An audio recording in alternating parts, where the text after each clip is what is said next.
예, 수험생 여러분 안녕하십니까. 자, 시험 치느라고 고생 많으셨고요, 여러분들. 자, 그리고 30회 시험 대비해서 공부하시는 분이 이걸 보고 계신다면 잘 한번 또, 자, 구체적인 내용은 모르더라도 잘 한번 들어보시고요. 29회 시험을 치르신 분들 고생 많으셨고요, 여러분. 자, 우리 29회 시험은 지난 그 세법 시험이요. 자, 문제가 좀 까다롭게 출제가 됐죠. 물론 이제 주는 문제도 있어가지고 바로 문제를 보고 답을 고를 수 있었던 그런 문제도 있었고요. 자, 근데 또 몇몇 한 대여섯 문제가 또 지문이 또 좀 낯선 지문도 조금 있었고 또 까다로운 지문들이 좀 있었습니다. 그래서 그 중간에 어떤 기준이 되는 것을 어떤 바꾸는 그 중간에 단순 숫자가 아니라 그 내용을 이해하고 있는지를 바꾸는 그런 문제들이 있어가지고 조금 어렵게 느껴졌던 문제입니다. 자, 그렇지만 또 지금 최근에 지금 시험 끝나고 제 카페라든가 또 회사 또 홈페이지라든가 보니까 또 역시 뭐 만점 맞은 분도 계시고 또 한두 개 틀리신 분도 계시고 또 그렇습니다. 그래서 10개에서 한 12개 정도를 또 득점하신 분들이 충실히 과정을 공부하신 분이라면 10개에서 12개는 또 맞췄던 그런 문제였습니다. 자, 그래서 여러분들, 자, 그 이하를 맞았던 분들은 아무래도 조금 더 공부가 좀 부족하지 않았나 싶고요.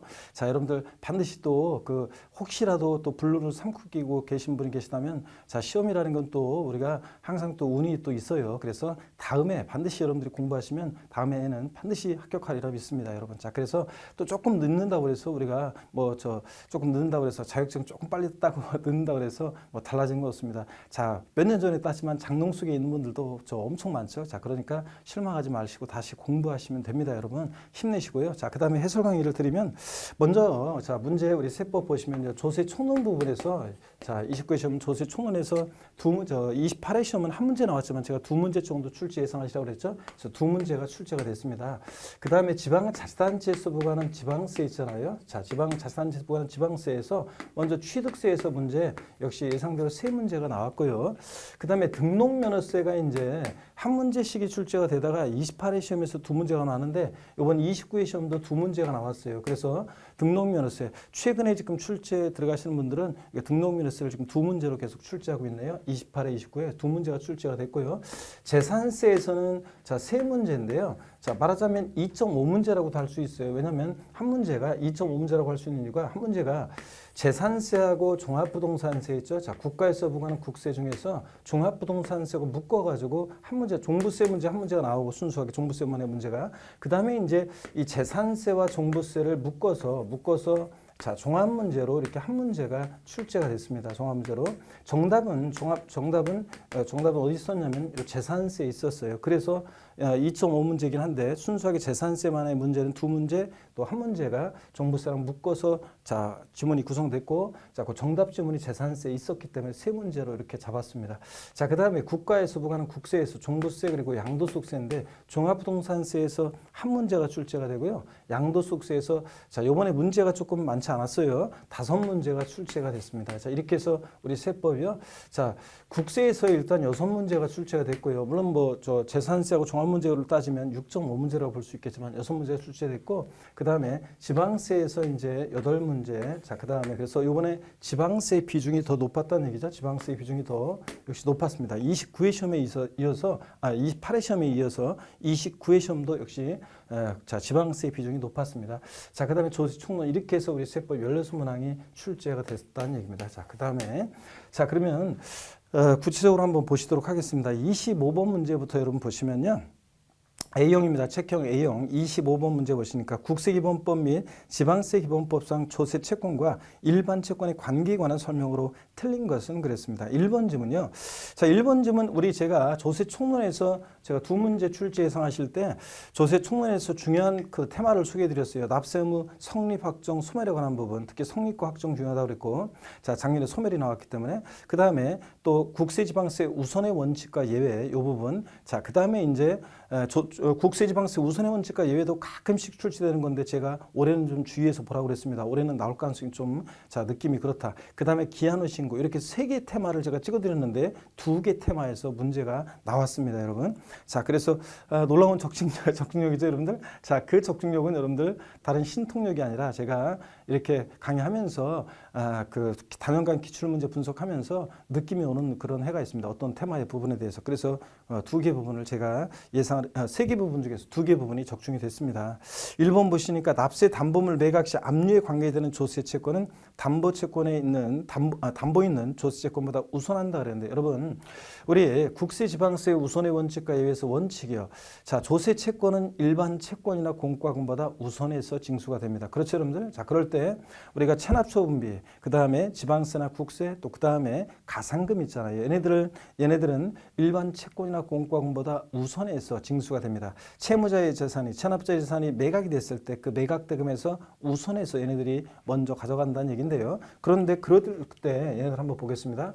자, 보시면 여기 쪽에 보시면 체납처분비, 체납자의 재산을 압류, 운반, 보관, 매각하는 데 소요된 비용인데 체납처분비가 1등이고 그 다음에 이제 지방세하고 국세가 이제 동순인데 얘네들 그 다음에 이제 가산금 순서로 징수가 됩니다. 그럴 때 국세라고 해서 지방세보다 우선하는 건 아니고요. 지방세와 국세는 순위가 같아요. 그런데 그러면 조세들 상호간에는 어떤 게 우선할 것이냐? 자, 하여튼 얘네들이 일반 채권이나 공과금보다 우선해서 징수가 되는데 조세들 상호간에 어떤 게 우선하냐? 그러면 여러분 담보된 조세 있잖아요. 담보된 조세가 1등이라고 그랬습니다. 자, 그래서 제 요약집 말하자면 제 보충 자료, 오리올 과정, 핵심 요약 과정, 그 다음에 문제풀이 과정에서 자, 그 교재 있었죠. 자, 그리고 담보된 조세가 1등이고요. 그 다음에 이제 제 마지막 마무리 특강에도 있었습니다. 담보된 조세가 1등이고 그 다음에 이제 2등이 뭐냐면 압류한 조세예요. 2등이 압류 치고 들어간 압류한 조세. 자, 그 다음에 3등이 이제 조세서 상호간에는 달라고 교부 청구한 조세 순서 있잖아요. 달라고 교부 청구한 순서로 이렇게 조세들 상호간에는 순서가 정해집니다. 그래서 올해 이걸 물어봤어요. 자, 그래서 1등이 담보된 조세, 2등이 압류한 조세, 3등이 교부 청구한 조세인데 1번 지문은 이 압류한 조세가 담보 있는 조세보다 우선한다고 그랬으니까 틀렸죠, 여러분들? 자, 그래서 이렇게 순서가 정해진다는 거 다시 한번 이것도 확인합니다. 자, 그래서 1번 지문이 틀렸습니다. 자, 1번 압류한 조세는 담보된 조세보다 우선할 수 없습니다. 그 다음에 나머지 지문들은 다 옳은 지문들이고요. 자, 그 다음에 26번 문제 해설을 드리도록 하겠습니다. 26번 문제를 보시면 자, 거주자 갑은 A주택을 3년간 소유하며 직접 거주하고 있다. 갑이 A주택에 대해서 납부하게 되는 2018년도 귀속재산세와 종부세에 관한 설명으로 틀린 것은 그랬습니다. 그래서 재산세, 종부세를 묶어서 5개 지문을 구성을 하고 있는데요. 자, 그럴 때 갑은 종합부동산세법상 납세무자로서 만 61세이며 1세대주택자라고 가정한다 그랬습니다. 자, 4번 지문을 보시니까 여러분요. 자, 재산세, 산출세액은 지방세 법령에 따라 계산한 직전 연도 해당 재산에 대한 재산세 상당액의 100분의 150에 해당 금액을 한도로 한다 이렇게 되어 있습니다. 여러분, 우리가 세부담 상한이라고 했죠. 보유세 부담의 급격한 증가를 막기 위해서 전년도보다 올해 일정한 세금 부담의 상한을 두고 있습니다. 자, 그랬을 때 우리 이거 맨날 제가 비교해서 계속 알려드렸었습니다, 여러분, 그죠? 자, 재산세 같으면 토지건축물은 세부담 상한선이 전년도 세액이 몇 프로 못 넣는다고 그랬습니까? 몇 넘게 합니까? 150%예요. 공시가격 관계없이 공시가격이 3억이든 6억이든 6억 초과했던 무조건 150%입니다. 부자들이니까 전년도 세액의 150%를 못 넘게 했습니다. 전년도 어떤 토지나 건축물에 대해서 재산세 10만 원 내는데 올해 계산했더니 재산세액이 만약에 19만 3천 원 계산됐다. 올해 납부할 세액은 얼마입니까? 15만 원. 그랬잖아요. 그래서 150% 못 넘게 하고. 근데 주택은 서민들과 관계가 돼 있으니까 주택은 서민들과 관계돼 있어서 공시가격에 따라 이거 세분화돼 있잖아요. 그래서 공시가격이 3억 원이 하면 105%고요. 3억 초과 6억이야. 6억까지는 110%고요. 6억 초과하면 130%. 이렇게 해가지고 상한선 정해지죠, 여러분들. 자, 그래서 재산세 같으면 이렇게 공시가격에 따라 세분화되어 있습니다. 그래서 이 틀린 지문이죠. 여기 주택이잖아요. 그래서 지금 주택에 대한 거기 때문에 주택분 재산세 세부담 상한선은 지금 100분의 150이라고 그랬는데 150% 되는 경우가 없습니다. 자, 그래서 틀린 지문이 되겠고요. 종합부동산세는 자, 현재는 주택과 토지요. 주택과 토지 요거 구별 없이 무조건 부자들이다 보니까 150%를 상한선으로 해요. 근데 2019년도에 주택에 대한 세부담 상한선은 이게 지금 개정안이 나와 있는 게 있어요. 그래서 이것은 자, 주택부는 바뀔 수가 있습니다. 그래서 이것은 나중에 자, 2019년도 우리 대비해서 강의할 때 그때 이제 개정이 되면 그 개정된 내용으로 제가 알려드리도록 하겠습니다. 지금 현재까지는 이렇게 되어 있습니다. 자, 그래서 26번 문제 요 4번 지문 있잖아요. 자, 요거 주택부는 공시가격에 따라 이렇게 자, 105%, 110%, 130% 되어 있지 150% 되는 경우는 없습니다. 자, 4번이 틀린 지문이고 나머지 지문은 다 옳은 지문이 되겠습니다. 자, 그 다음에 27번 문제 보시면요. 자, 그래서 이런 것들은 여러분들이 답을 골라낼 수 있었어야 됩니다. 27번 문제 보시면 2018년 귀속 종합부동산세에 관한 설명으로 틀린 것은 그랬습니다. 이 4번 지문 한번 보겠습니다. 납세무자는 자, 선택에 따라 신고 납부할 수 있으나 자, 신고를 함에 있어서 납부세액을 과소하게 신고한 경우라도 과소신고가산세가 적용되지 않는다 그랬는데 여러분 우리 종합부동산세에 관해서 요거 이제 가산세에 관한 것을 제가 강의를 해 드린 적이 있습니다. 이것도 자, 그래서 강의를 해 드린 적이 있는데 자, 몇 번 말씀을 드린 적이 있습니다. 뭐냐면 종합부동산세는 원칙적으로는 정부 부과과세하잖아요. 그래서 부과과세합니다. 정부 부과과세하는데 자, 그런데 그래서 관할 세무서장이 세금 계산에서 납세 고지서를 발부해서 징수하죠. 그런데 그 고지서에 기재된 납부기한 내 세금을 미납부했다. 자, 그러면 가산금이 적용됩니다. 그렇죠, 여러분? 자, 가산금 적용되고 원칙은 정부 부과하는 세금인데 납세무자가 고지서 날라온 것을 휴유통에 버리고 신고납부를 선택하면 종합부동산세는 신고납부할 수도 있다고 그랬죠, 여러분들? 자, 신고납부할 수 있습니다. 그런데 자, 신고납부를 선택했을 때 여러분요, 그 신고납부를 만약에 불성실했다. 그러면 어떤 제재를 받습니까? 가산세가 적용됩니다. 가산세가 적용이 되는데 다만 여러분요, 그래서 종합부동산세도 예외적으로 가산세가 적용될 수는 있는데 무신고 가산세는 적용될 여지가 없어요. 무신고 가산세는 적용될 여지가 없다. 왜 그러냐면 여러분 보세요. 왜 그러냐면 자, 종합부동산세 고지서가 날라왔어요. 자, 그럴 때 납세무자가 고지서 휴통에 버리고 신고납부를 선택한다는 것은 종부세는 신고납부를 하더라도 12월 1일부터 15일까지 신고납부를 해야 돼요. 신고납부 선택한다는 것은 신고기한 내 이렇게 신고를 해야지만 신고납부가 선택되는 겁니다. 그러면 무신고가산세는 아예 신고기한 내 신고서를 제출하지 않는 경우니까 무신고가산세는 적용될 여지가 없습니다. 이것은 적용될 여지가 없고요. 자, 신고납부 선택해서 신고기한 내 신고는 했는데 적게 신고했어요. 그러면 그 과소신고한 것에 대한 과소신고가산세는 적용될 여지가 있다고 그랬습니다. 그랬죠, 여러분들? 자, 그래서 이것을 자 물어봤습니다. 자, 그래서 과소신고가산세는 적용될 수가 있습니다, 여러분. 자, 그래서 무신고가산세가 적용될 수 없는 거죠. 자, 그래서 이런 것도 제가 말씀을 드렸었고요.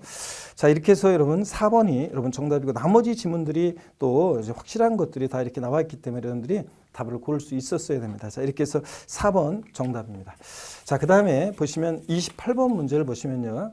지방세법상 자, 종합합산 대상 토지는 그랬습니다. 제가 여러분 자, 재산세에서 토지 유형 구분하는 거예요. 재산세 대상이 되는 토지는 모든 토지인데 이 모든 토지를 과세하기 위해서 토지분 재산세는 분리과세 대상 토지, 별도 합산, 종합합산 대상 토지로 구분해서 과세하잖아요. 이 토지 유형을 직접적으로 묻는 문제가 가끔씩 출제가 되는데 제가 29회 시험 전에 분명히 말씀드렸죠, 여러분께. 자, 출제 가능성이 올해는 이게 가끔씩 나오는 건데 직접적으로 토지용 구분을 물을 가능성이 높다고 제가 주의하라고 별표시해 드렸었는데 자, 올해 또 출제가 직접적으로 이렇게 예상대로 됐습니다. 답은 여러분 쉬웠습니다. 자, 3번 보시니까 건축법 등 관계 법령에 따라 허가받아야 할 건축물로서 허가 등을 받지 않은 공장용 건축물의 부속토지. 자, 여러분 이거는 상식처럼 우리가 알고 계시라고 했습니다. 건축법상 허가받지 아니한 무허가 건축물의 부속토지는 건축물 없는 나대지로 와서 뭐가 된다? 종합합산 대상 토지가 된다는 걸 계속 우리가 자주 봤기 때문에 이것은 반드시 맞출 수 있어야 되는 문제였습니다. 그래서 3번이 종합합산 대상 토지입니다. 자, 건축법상 허가받지 않은 건축물의 부속 토지 또 자, 사용 승인 받아야 되는데 사용 승인 받지 않고 사용 중인 건축물의 부속 토지는 건축물 없는 나대지로 봐서 종합합산 대상 토지가 된다 그랬습니다. 3번 자, 얘가 정답이고요. 나머지 1번, 2번, 4번, 5번은 전부 다 분리과세 대상 토지에 해당되는 것들입니다. 자, 그래서 3번이 정답입니다. 29번 보시니까요. 지방세법상 2018년도 귀속 재산세의 부가징수에 관한 설명으로 틀린 거 그랬습니다. 자, 재산세 우리 납기 자, 부가징수에 관한 것은 상식처럼 여러분 알고 계셔야지 이걸 모르면 시험장에 갈 자격이 없다 그랬는데 자, 누구나 다 맞췄을 문제였던 것 같습니다. 4번 보니까 주택분 재산세로서 해당 연도의 부가세액이 20만 원 이하인 경우에 9월 30일 를 납기로 한꺼번에 부가징수한다 그랬는데 여러분 틀렸죠? 우리 주택분재산세 부가징수할 세계 2분의 1은 7월 16일 31일까지 나머지 2분의 1은 9월 16일부터 9월 30일까지 납기로 해서 주택분은 두 번 나눠서 자 올해 낼 세금을 두 번 나눠서 징수하는 게 원칙입니다. 근데 다만 주택분재산세 우리 올해 바뀌었죠? 개정세법 얼마요? 20만 원, 10만 원에다가 20만 원 이하인 경우엔 조례가 정하는 바에 따라 납기를 언제? 7월 16일부터 7월 31일까지로 와요. 한꺼번에 부가징수 할 수 있다고 그랬습니다. 자, 그래서 7월 16일부터 31일까지로 해서 한꺼번에 부가징수하는 거지 9월 30일까지 틀렸습니다. 4번이 정답이고 나머지 지문 다 옳은 지문이 되겠습니다. 자, 그 다음에 여러분 30번 문제를 보시면 자, 갑은 특수관계 없는 을로부터 다음과 같은 내용으로 주택을 취득하였다. 취득세 과세 표준 금액으로 옳은 것은 그랬습니다. 이 문제를 제가 후기를 들어보니까 이 문제를 계산 문제인 줄 알고 그냥 복잡한 계산 문제인 줄 알고 안 풀고 지나간 분들이 계셨다고 하는데 자, 복잡한 계산 문제가 아니었습니다. 법령의 내용을 이해하고 있는지 묻는 그런 문제였습니다. 자, 보시니까 아래에 자, 취득세 과세 표준 금액을 자 묻는 문제인데 취득세 과세 표준은 취득 가격이고요. 자, 그러면 취득 가격 범위에 관한 문제입니다. 아래 계약 내용은 부동산 거래 신고 등에 관한 법률 규정에 의해서 신고 제출하고 검증받은 취득입니다. 그럼 객관성 있는 취득이죠. 자, 국수 공판법 부 객관적인 취득이니까 신고 또는 시가 표준에 관계없이 사실상 취득가액을 과세 표준합니다. 그럴 때 그 사실상 취득가격의 범위에 포함되는 게 있고 포함되지 않는 게 있는데 자, 사실상 취득가격, 취득세 과세 표준은 취득가격은 취득하기 위해서 취득 시기 전에 거래 상대방이나 제3자에게 지급하였거나 지급할 직접 비용뿐만 아니라 간접 비용도 포함을 하는데요. 그래서 여기서는 총 매매 대금 5억 원이 직접 비용이고요. 취득 대금이고 그다음에 이제 간접 비용이요. 취득가에 포함되는 간접 비용이 있는데 자, 보니까 갑이 주택 취득과 관련해서 지출한 비용 그래가지고 총 매매대금 외에 당사자 약정에 의해서 을의 은행 채무를 갑이 대신 변제한 금액 그래가지고요. 우리 취득가격 범위에 포함되는 간접비용과 포함되지 않는 간접비용이 있죠. 자, 그랬을 때 포함되는 비용에 보면 여러분 자, 어떤 게 있었냐면 건설자금 이자라든가 뭐 그런 것과 함께 자, 어떤 게 있었냐면 취득자가 취득대금 외에 취득자가 부담하는 채무 부담액이요. 취득대금 외에 취득자가 부담하는 채무 부담액. 제가 그래서 전세 끼고 집 살 때 막 그런 얘기 해드렸었는데요. 자, 그 취득자가 부담하는 채무 부담액. 요거 자, 1,000만 원 포함합니다.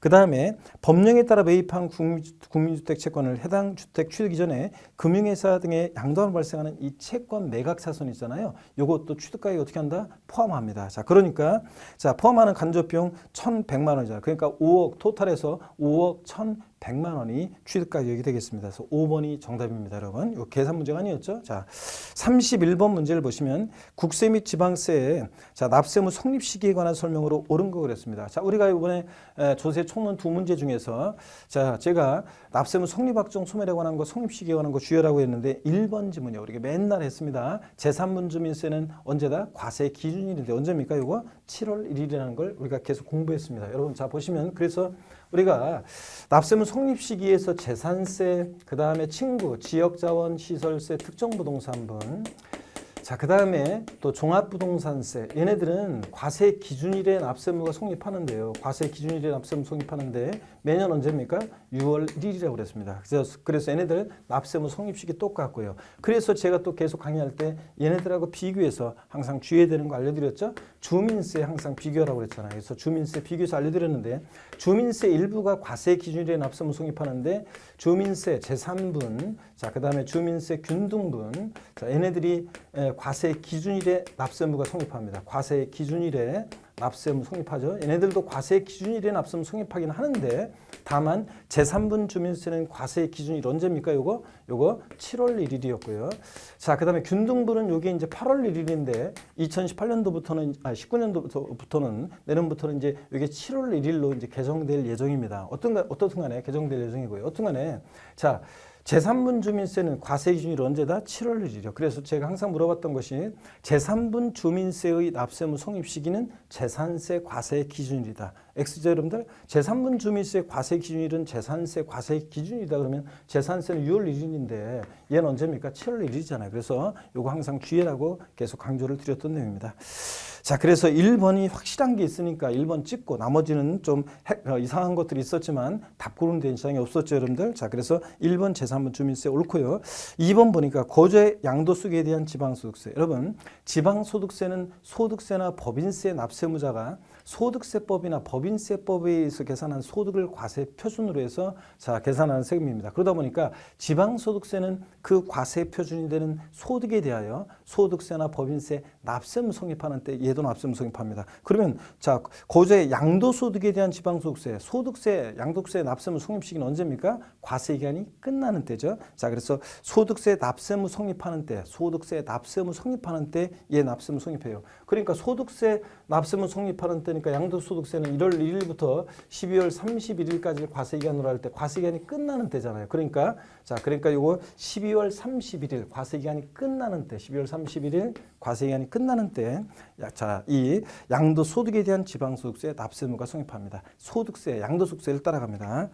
자, 그다음에 재산세 부과되는 지방교육세, 부가세들은 그때 달라요, 여러분들. 그래서 부가세들은 성격, 징수 방법, 납세무 성립 시기가 다 뭘 따라가요? 본세를요. 그러니까 재산세 부가세 부과되는 지방교육세는 언제입니까? 재산세 따라가니까 재산세 납세무 성립 시기는 과세 기준이 언제입니까? 6월 1일입니다. 6월 1일. 자, 6월 1일이어야 되고요. 그다음에 중간 연합하는 소득세는 중간 연합 기간이 끝나는 때입니다. 중간 연합 기간이 끝나는 때요. 하여튼 기간을 단위로 과세하는 세금들은 그 기간이 끝나는 때죠. 그래서 중간 연합 기간이 끝나는 때입니다. 4번.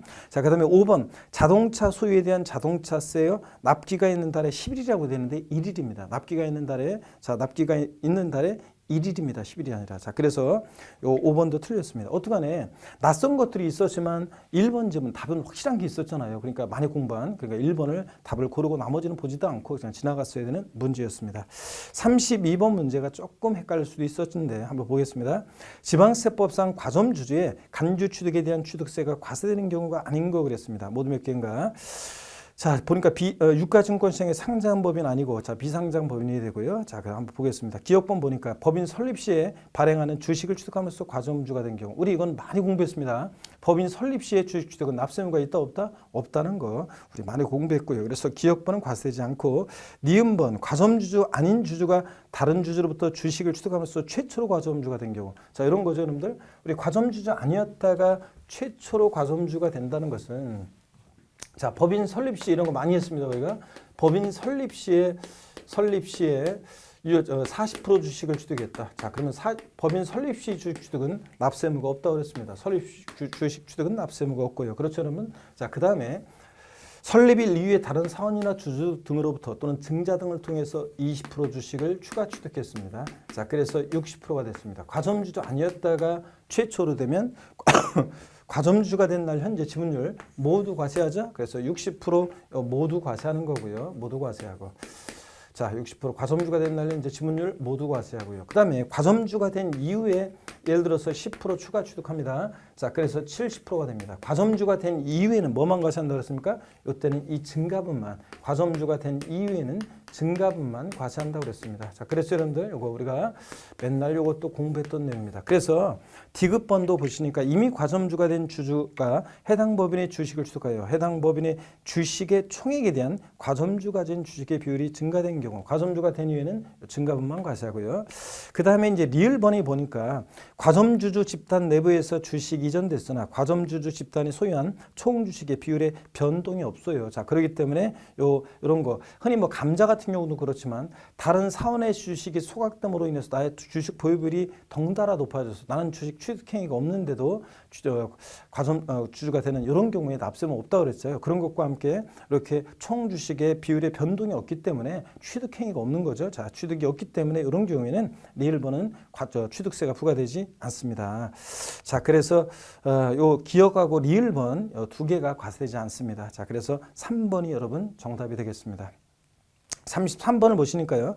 지방세법상 신탁법에 따른 신탁으로서 신탁 등기에 병행되는 것임 그런데 으로 인한 신탁 재산의 취득으로서 취득세를 부과하는 경우는 모두 몇 개인가 그랬습니다. 여러분, 요거는 평상시 제 기초과정부터 수업을 들었던 분이면 자, 무난히 요것은 알 수 있었던 문제였으리라 믿고요. 자, 우리가 여러분 우리가 요거 많이 공부했었잖아요. 뭐냐면 우리 신탁법에 의한 신탁재산 취득과 관련해서 제가 기초과정부터 설명드리는 내용이 이거죠. 취득세는 반드시 사실상 소유권 취득해야 한다. 사실상 취득해야죠. 형식적인 취득은 취득이 아니고 사실상 취득만 하면 되고 등기등록과 무관하게 과세가 되고 사실상 소유권을 취득해야 한다 그랬습니다. 자, 그럴 때 사실상 취득해야지 형식적인 취득은 취득이 아니다. 그 대표적인 예로 제가 맨날 들은 것이 신탁법에 의한 자, 신탁이요. 이 신탁법에 의한 신탁 요거 계속 설명을 드렸잖아요. 제가 예를 들어서 기초과정부터 갑이라는 사람이 있고 을이 있습니다. 자, 그러면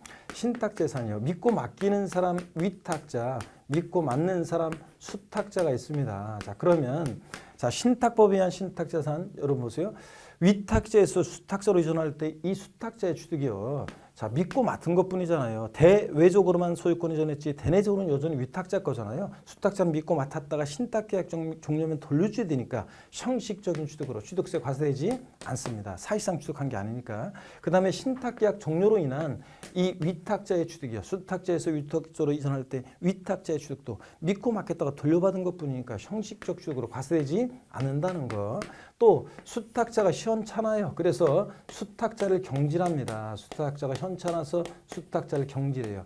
이 수탁자 경질로 인한 병이라는 새로운 이 신수탁자의 취득도예요. 신수탁자도 믿고 맡은 것뿐이에요. 얘도 신탁계약 종료면 돌려줘야 되니까 취득세 과세되지 않는다는 거 우리 계속 배웠습니다. 그렇죠, 여러분들? 자, 근데 다만 주의해야 될 것이 수탁자에서 신탁의 이익을 받는 수익자 있잖아요. 신탁의 이익을 받는 수익자로 이전했을 때 이 신탁의 이익을 받는 수익자의 취득은 요거는 과세한다고 그랬습니다. 유상승계 취득의 세율로. 자, 그 다음에 일반 유상취득의 세율로 과세하고 또 위탁자의 지위 이전이 있었을 때 위탁자의 지위 이 이전이 있을 때 자, 위탁자의 지위에 이전을 받은 이 새로운 위탁자는 신탁재산을 취득한 것으로 본다고 그랬죠? 요거는 과세가 되고요. 자, 위탁재 지위를 이전받은. 그렇지만 이렇게 신탁법에 의한 제가 항상 명의신탁이라든가 주택조합과 조합원 간의 신탁재산 취득이라든가 이런 것과 구별하기 위해서 맨날 제가 신탁법에 의한 신탁. 자, 이렇게 수탁자의 취득, 자, 믿고 맡았다 돌려받은 위탁자의 취득, 새로운 신수탁자의 취득 이런 거 형식적 취득으로 과세되지 않는다는 걸 계속 강조드렸었습니다. 자, 그래서 기초과정부터 편하게 들었던 분들은 충분히 맞출 수 있었던 문제였어야 되고요. 그래서 기역, 니은, 디귿번 요거는 취득세가 과세되지 않습니다. 리을번이요. 주택법에 따른 주택조합이 비조업원용 부동산을 취득하는 경우 이것도 많이 공부했습니다. 자, 이거는 비조업원용 부동산은 그러니까 주택조합이 비조업원용 부동산은 누가? 조합이. 조합원용 부동산은 누가? 조합원이 납세무자가 된다는 거 요거 그래서 과세가 됩니다. 그래서 이것도 비교해서 공부했던 내용들이었습니다. 자, 그래서 여러분들 정답은 요거 부과가 되는 것은 리을번 하나만 부과가 됩니다. 2번이 정답이고요. 4번 문제를 보시니까 여러분 자, 소득세법상 고제 양도소득 과세표준 계산에 관한 설명으로 옳은 것은 그랬습니다. 자, 1번부터 보시니까 여러분요. 양도소득 금액을 계산할 때 부동산을 취득할 수 있는 권리에서 발생한 양도차손은 토지에서 발생한 양도소득 금액에서 공제할 수 없다고 그랬는데 여러분 우리 결손금 통산은 자, 제가 항상 이 제스처 생각나세요? 토지 건물 부동산에 관한 권리 기타라산 얘네들 소득 금액과 주식 양도소득 금액과 파생상품 양도소득 금액은 각각 구분해서 계산하고 얘네들 주식과 부동산 등과 얘네들 결손금을 통산할 수 없다고 그랬습니다. 그런데 토지 건물 부동산에 관한 권리 기타 자산 얘네들끼리는 결손금을 통산할 수 있습니다. 그렇죠, 여러분? 자, 그래서 여기서는 부동산을 취득할 수 있는 권리하고 토지는 자, 결손금 통산할 수 있습니다. 그래서 공제할 수 없다니까 틀렸습니다. 있고요. 2번 자, 양도 차익을 실거래가 의하는 경우 양도가에서 공제할 취득가액은 그 자산에 대한 감가상각비로서 각 과세기간의 사업소득금액 계산하는 경우에 필요경비에 산입할 금액이 있는 때는 이를 공제하지 않은 금액으로 한다 그랬는데 여러분 이중공제 방지원칙 떠오르세요, 여러분들? 자, 다른 소득금액 계산할 때 소송 화해비용이든 감가상각비든 현재가 차린 차금 상가계획이든 보유기간 동안 사업소득금액 계산할 때 필요경비에 산입한 항목은 이번에 팔면서 양도소득세 계산 시에 또 필요경비에 산입하지 않는다고 그랬습니다. 그래서 여러분들 자, 그래서 여기서는 다른 소득금액 계산할 때 필요경비에 산입한 금액이 있을 때는 이를 공제한 금액으로 해야 합니다. 자, 그 다른 사업소득금액 계산할 때 필요경비에 산입한 항목은 이를 공제한 금액을 우리가 취득하기로 합니다. 여러분, 그쵸? 자, 그 얘기고. 2번 틀렸고 3번입니다. 양도소득에 대한 과세표는 종합소득 및 퇴직소득에 대한 과세표인가? 자, 구분하여 계산한다. 이것도 기초과정부터 배운 겁니다, 여러분. 자, 양도소득은 분류 과세하죠. 그래서 다른 소득과 합산하지 않고 별도로 구분해서 과세하잖아요. 별도로 구분해서 합산하여 포함하여 그럼 틀리고 자, 구분하여 계산한다. 맞습니다. 3번이 정답이죠, 여러분. 자, 4번 보시니까요. 1세대 1주택 비과세권을 충족하는 고가주택의 양도가액이 12억 원이고 양도차익이 4억 원인 경우에 양도소득세로 과세되는 양도차익은 3억 원이다 그랬습니다. 자, 우리가 비과세권을 충족한 고가주택의 양도차익 계산과 관련해서 여러분 비과세권을 충족한 고가주택의 양도차익 계산은 어떻게 하느냐. 자, 우리 요거 작년 29회 시험에서는 계산 문제로도 나왔었고요. 그럼 어떻게 하느냐. 총 양도차익, 전체에 대한 양도차익, 양도가액에서 필요를 뺀 전체 양도차익인데 여기서는 지금 양도차익이 4억 원이라고 돼 있네요. 전체 양도차익 곱하기 자, 우리가 비과세권을 충족한 고가주택 양도차익 계산은 1세대 비과세권 갖췄을 때 실거래가액 9억 원을 기준으로 해서요.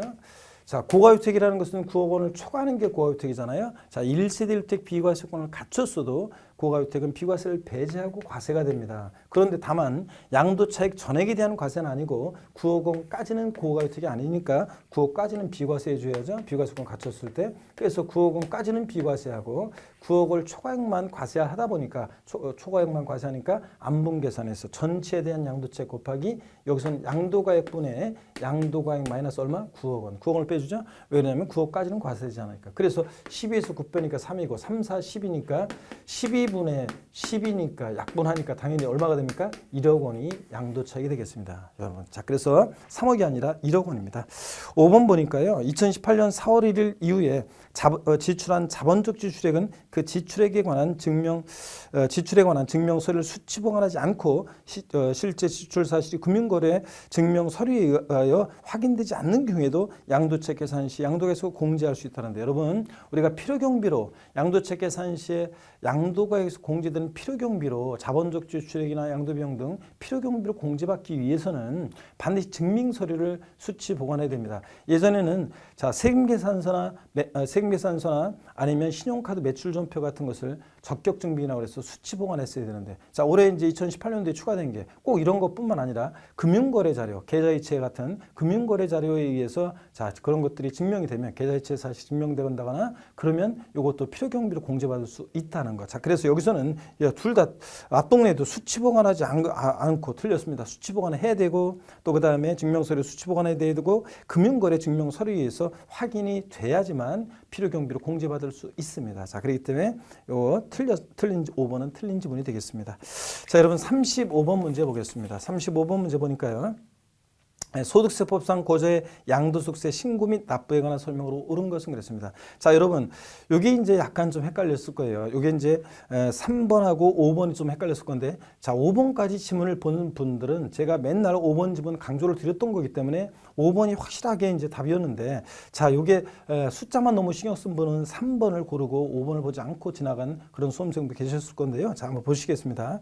자, 신고 및 납부에 관한 설명 옳은 거에서 1번 지문입니다. 토지 또는 건물을 양도한 경우에 그 양도리 속하는 분기의 말일로부터 아니죠, 여러분들. 양도리 속하는 달의 말이지. 양도리에 속하는 달의 말일이지. 분기가 아닙니다. 달의 말일이고요. 달의 말일이고. 자, 그래서 양도리 속하는 달의 말일로부터 2개월 내에 과세표는 신고해야 되고요. 2번 보니까 양도차익이었거나 양도차손이 발생한 경우에는 양도소 과세표는 예정신고문가 없다는데 이것도 수업 시에 뜬 내용입니다.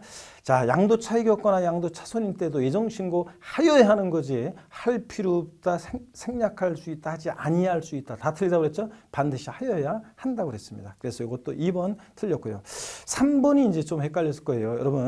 자, 제가 이 3번도 우리가 가로놓기를 통해서 제가 계속 올해 출제가 유력시대에서 강조 드렸던 내용이었습니다.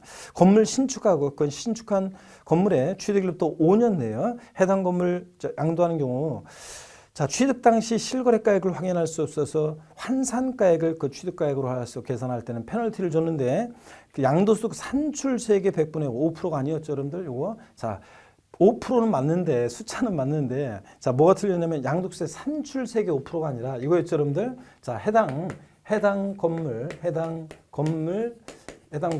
환산가액에 해당 건물 환산가액 요거에 이제 요거의 5%예요. 요거의 환산가액의 5%에 100분의 5의 가산세를 적용합니다. 자, 그래서 틀린 것은 양도세 산출세액이 아니라 이 해당 건물 환산가액의 5%였다는 거. 요걸 이제 여러분들 자, 주의하셨어야 됩니다. 그래서 여기 이제 좀 숫자만 신경 쓰다 보니까 3번을 딱 맞다고 하고 그냥 지나갔을 가능성이 높은데 요거만 고비를 넘겨서 5번까지만 봤으면 5번이 확실한데요. 그래서 3번이 틀렸습니다. 자, 그 다음에 4번 보니까 양도소득 과세표준 예정신고 시에 납부할세액 1천만 원 초과하더라도 납부할세액 일부를 분할 납부할 수 없다고 했는데 여러분 양도세는 납부할세액 1천만 원 초과할 때는 분할 납부할 수 있습니다, 여러분. 자, 없다 그러니까 틀렸습니다. 예정신고 납부든 확정신고 납부든 분할 납부할 수 있습니다. 물납이 안 되는 거지 양도세는 분할 납부는 허용됩니다. 자, 5번 보시니까 당해연도에 누진세율 적용대상 자산에 대한 예정신고를 2회 이상 한 자가 법령에 따라 이미 신고한 양도소 금액과 합산하여 신고하지 않은 경우에는 자, 다음 연도에 확정신고를 하여야 한다고 그랬습니다. 그래서 여러분들 양도세 우리가 예정 신고한 자는 확정 신고하지 아니할 수 있잖아요. 세금 계산 달라질 경우인데 뭐하러 다음 연도에 또 확정 신고를 또 해요. 근데 다만 누진세율 적용 대상 자산을 2회 이상 양도한다. 그러면 자, 합산하면 누진세율 적용 대상 자산을 2회 이상 양도한다. 그럴 때 마지막에 그렇잖아요, 여러분들. 자, 우리가 양도세 1월 1일부터 12월 31일까지 기간 동안에 자, 예를 들어서 이거 우리가 예정 신고를 이때 자, 부동산을 토지를 양도하면서 양도소득 금액이 예를 들어 3천만 원 나왔다. 자, 요것에 대해서 양도세를 예정 신고를 했어요. 자, 그리고 세금 계산 달라질 게 없습니다. 그러면 다음 연도 5월 1일부터 5월 31일까지 자, 확정 신고를 해야 되느냐? 확정 신고를 뭐하러 또 해요? 예정 신고 한 자는 확정 신고하지 아니할 수 있습니다. 세금 계산 달라질 게 없으니까. 근데 다만 또 건물을 양도했어요. 양도소득이 2천만 원 발생했습니다. 양도소득세는 인세입니다. 합산과세입니다. 여러분 양도했을 때 합산과세하는데 자, 비례세율 대상이면 상관없지만 누진세율 대상일 때 과세표준 요만큼일 때 세율 요만큼 적용됩니다. 과표가 합산해서 더 커지면 더 높은 세율 적용받아서 세금 계산이 달라지는 이런 경우에 마지막에 합산해서 예정 신고를 했어야 되죠. 합산해서 예정 신고를 했어야 되는데 자, 그렇게 했다. 합산해서. 그러면 이제 다음 연도 확정신고하지 않을 수 있습니다. 다만 예정신고 누진세율 적용 대상 자산을 2회 이상 양도하는데 마지막에 합산하지 않고 또 요것에 대해서만 예정신고를 했어요. 그럴 때는 반드시 그 다음 연도에 합산해서 세금 계산해서 확정신고를 하여야 한다는 얘기입니다. 그렇죠, 여러분들? 그래서 누진세율 대상 자산을 2회 이상 양도할 때는 마지막에 합산해서 예정신고를 했어야 되는데 그러지 않았을 때는 반드시 다음 연도에 합산해서 확정신고를 하여야 한다. 많이 배웠었죠, 여러분들? 제가 강조드렸고요. 그래서 5번이 여러분 정답입니다. 36번 문제 보시니까요. 소득세법상 미등기 양도세산에 관한 설명으로 옳은 거 그랬습니다. 자, 1번이요. 자기 명의로 취득에 관한 등기하지 않고 양도했다. 여러 가지 불이익을 주는데 비과세, 감면 둘 다 배제입니다. 그래서 비과세 적용받을 수 있다. 틀렸습니다. 비과세 자, 감면 다 배제합니다. 2번 건설업자가 도시개발법. 자, 여러분 제가 생각나세요? 자, 미등기 양도했는데도 정당한 사유가 있다고 봐서 등기 의지하는 경우가 있었는데 제가 도시개발법 어쩌고 나오면 등기 의지하는 경우라고 그랬죠, 여러분들? 자, 그래서 2번은 등기 의지하는 경우입니다. 그 다음에 3번 보니까 미등기 양도세산에 양도소득 금액 계산 시 자, 양도소득 기본공제 적용할 수 있다는데 기본공제, 장특공제 다 배제입니다. 미등기 양도하면. 그 다음에 또 미등기 4번 지문 보니까 미등기 양도자산은 양도소득세 산출세액의 100분의 70을 곱한 금액을 양도소득 결정세액에 더한다는데 올해는 출제자가 이런 것들을 지금 아까 산출세액의 환산가액에 해당 건물 환산가액이 5%인데 산출세액 5% 바꾼 것처럼 요번 출제자는 그런 것들을 좀 이렇게 중요시해서 물어본 것 같습니다. 자, 그래서 이것도 여러분 틀린 질문이죠.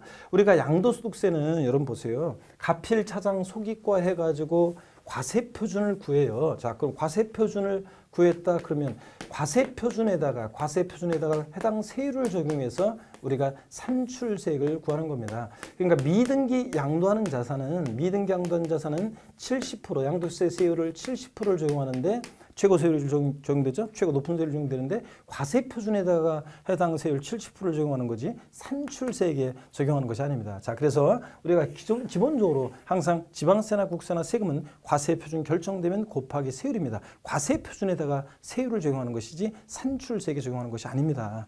자, 그래서 요거 틀린 지문이 되겠습니다.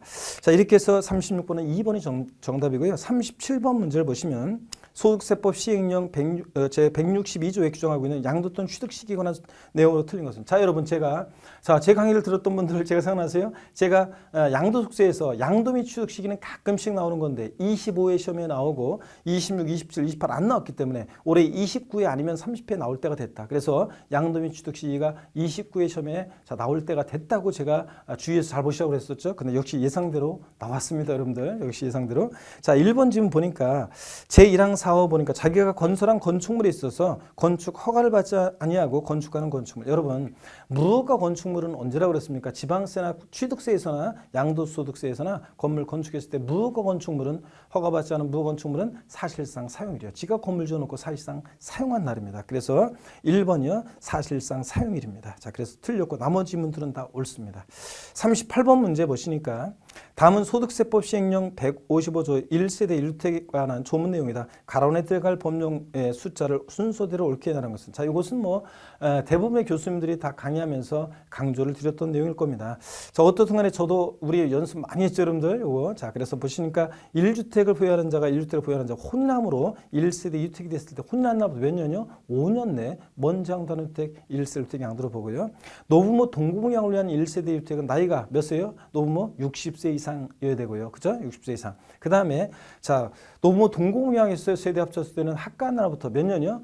자, 10년으로 올해 개정이 됐죠? 그걸 묻고 있습니다. 5년 있다가 10년으로 개정되는데 10년 이내에 먼저 양도하는 주택 1세대로 봅니다. 그래서 5번이 여러분 정답이 되겠습니다. 자, 그래서 이거 맞췄어야 되는 문제고요. 38번. 39번 문제 봅니다. 이렇게 세법은 여전히 단순 암기식 문제도 역시 나오고 있습니다. 자, 39번 문제 보니까 자, 지방세법상 등록면허세가 과세는 등록 또는 등기가 아닌 거인데 여러분 제가 요번에 자, 동용모의사도 냈었고 그죠? 여러분 동용모의사 내고 또 마지막 우리가 특강할 때도 그렇고 제가 핵심 만부 특강할 때도 그렇고 계속 강조드렸던 내용입니다. 자, 우리가 취득을 원인으로 하는 등기등록 내용은 취득세로 갔잖아요, 여러분. 자, 그래서 지금 등록면허세라는 게 2011년도에 신설이 되는데 제가 배경적인 거 기초과정부터 말씀드렸습니다. 2010년도까지는 취득세가 있었고 등기하면서 등록세를 냈었는데 뭐하러 두 번 신고 납부하냐? 한 번에 하자. 그래서 종전의 등록세에서 취득을 원인으로 하는 등기등록 내용이에요. 그러니까 소유권 보존 등기, 신축했을 때 보존 등기 또는 이전 등기 같은 취득을 원인으로 하는 등기등록 내용은 자, 이걸 통합을 시켰죠. 뭐로요? 취득세로 통합을 시켰고요. 자, 그래서 우리가 지금 취득세를 내면 여기는 등기비용이 포함되어 있다고 했고 그 다음에 그 외의 사항이요. 취득과 무관한 그 외의 사항. 그래서 그 외의 사항 그러니까 재산권 기타 권리의 설정, 변경, 소멸과 관련한 요 사항은 면허세하고 통합을 시켰죠. 자, 그래서 면허세하고 통합을 시켰다고 그랬습니다. 자, 면허세하고 통합을 시키고. 그래서 이제 2011년도부터 자, 등록 면허세가 신설이 되는데 종전 등록세에서 취득과 무관한 그 외의 사항과 면허세가 신설이 이걸 통합해서 등록 면허세가 신설이 됐다고 그랬습니다. 2011년도부터. 그래서 우리 등록 면허세 등록에는 원래 취득을 원인으로 하는 등록 내용은 제외됐습니다. 그렇지만 자, 올해 여태까지는 취득을 원인으로 하는데도 등록에 포함되는 게 두 가지가 있었는데 2018년도에 두 가지가 더 추가돼서 네 가지가 됐다고 그랬잖아요. 그래서 시험 문제 내기 딱 좋다고 그랬죠, 제가. 그래서 이거 마지막까지도 공부했었습니다. 제가 순서 똑같네요. 1번부터 4번까지 제가 딱 이렇게 해놓고 5번만 제가 다른 거로 했었는데 이거 5번만 제가 출제한것과 다르지 똑같은 형태로 나왔습니다. 그래서 1번부터 4번까지는 취득을 원인으로 하지만 등록에 포함되는 거, 등록면세가 과세되는 경우고 5번은 보니까 계약상 잔금지급을 2017년 12월 1일로 하는 부동산의 소유권 이전 등기, 자, 취득가액 1억 원. 이거는 취득세가 부과되는 경우고 이건 취득을 원인으로 하기 때문에 자, 소유권 이전 등기, 소유권에 관한 등기, 취득세가 과세되는 경우고요. 자, 그다음에 그래서 취득세가 부과되는 거고 자, 등록면허세가 과세되는 경우가 아닙니다.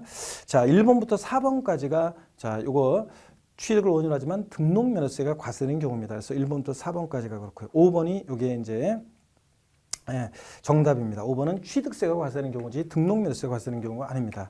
40번 문제 보시면요. 40번 문제는 당연히 맞췄어야 되는데요, 여러분들이요.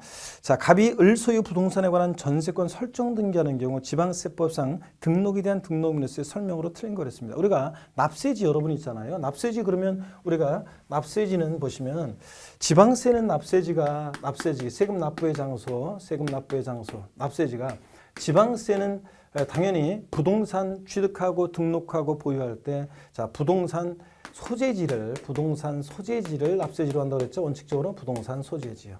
자, 등록면허세에서 주소지로 관한 저작권, 출판권, 특허권 같은 경우에 주소지로 관한 예외가 있지만 부동산은 부동산 소재지라고 그랬잖아요. 근데 물건 소재지고 특히 물건 소재지.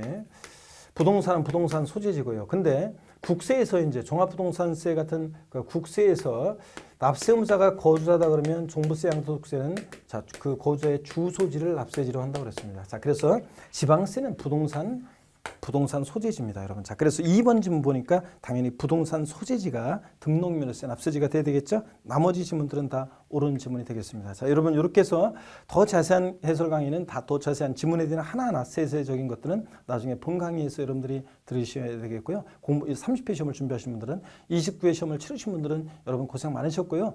자, 그래서 합격하신 분들은 여러분 축하드리고 그다음에 혹시라도 자, 점수가 안 되시는 분들은 실망하지 말고요. 여러분들 다음에 계속 하시면 반드시 다음에는 여러분께 아름다운 합격의 결실이 있으리라 믿습니다. 여러분 하여튼 29회 시험 치르느라 고생 많으셨고요. 항상 여러분께 행운이 함께 하시기를 제가 항상 응원하겠습니다. 여러분 고맙습니다.